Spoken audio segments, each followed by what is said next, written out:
would value the savior. But they didn't. They just resented the fact that they needed saving. If I called now, if I rushed in one last time to stop the shipment, nothing would change. Richard would claim he caught the error. Brent would say I was overreacting.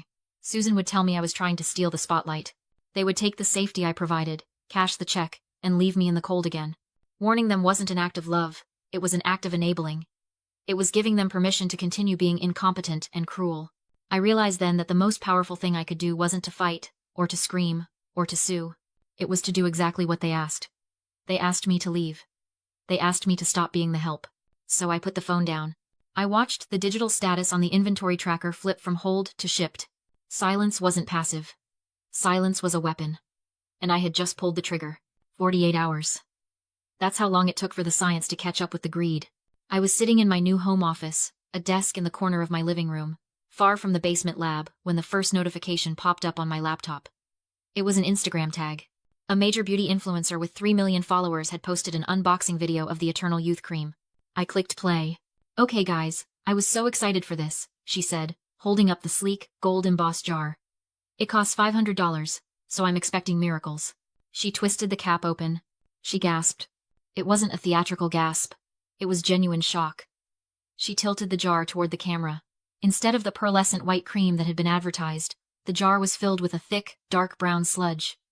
It looked like motor oil mixed with mud. Ew, she whispered, bringing it closer to her nose. Then she recoiled, gagging. Oh my God.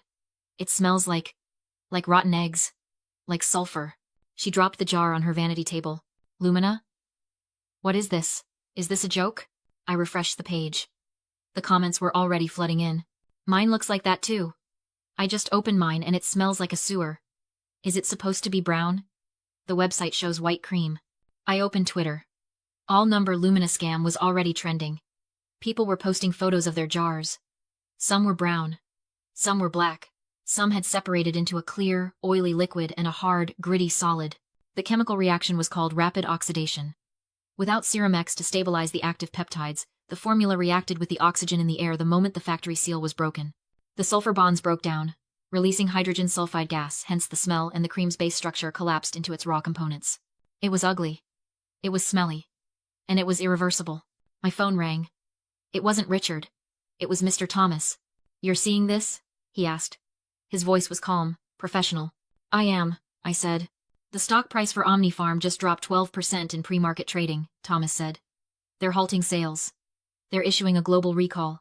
I watched the chaos unfold on my screen. A news anchor was talking about a luxury beauty disaster. A dermatologist was warning people not to put the spoiled product on their skin because the pH levels could cause irritation. I felt a strange detachment. I wasn't happy. I wasn't sad. I was just validated. Megan, Thomas said. They're going to come for you.